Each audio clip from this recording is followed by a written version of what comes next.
Olunaku lw'eggulu abakungu okuva mu minisitule y'ebyobulamu wano mu ggwanga ne bwe bafaananya emirimu mu ggwanga lya Kenya ssaako abakungu okuva mu kitongole ky'ebyobulamu eky'ensi yonna baakungaanidde mu disitulikiti y'e Kwene okusala amagezi ku ngeri gye basobola okwengangamu ekirwadde kya Marburg ekyabalukawo gye buvuddeko.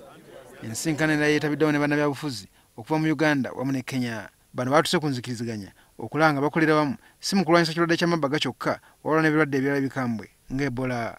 Dr. Issa Makumbi okuva mu minisitule y'ebyobulamu agamba nti enkolagana eno yakuyamba nnyo mu kulwanyisa ebirwadde ebikambwe nga bino. Leaders, this is not a joke. We must stop this outbreak at source.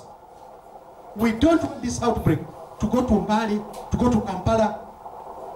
As I've told you, movement these days is in seconds. The disease travels with the people. Disease travels with animals.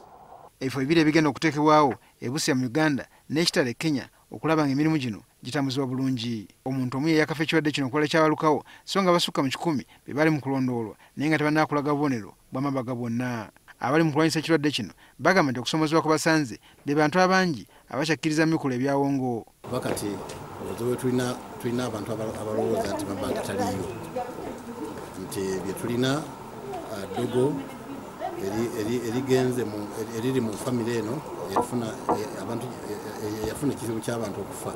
Kirowoozebwa nti abamu ku bakwatibwa ekirwadde kino basala ensalo ne beesogga Kenya. 2 cases that we are still trying to follow up. There's a border gentleman who moved with one of the confirmed cases. We have not yet been able to locate them. But we also have, and these ones are not really to say that we are sure that they are cases. It's just that in this type of situation, you want to rule out. Twakola budget etusobozesa okukola emirimu gyaffe n'okuwa ku allowances ba health workers abakola naye tezinatuuka ku akaunti yaffe nga district.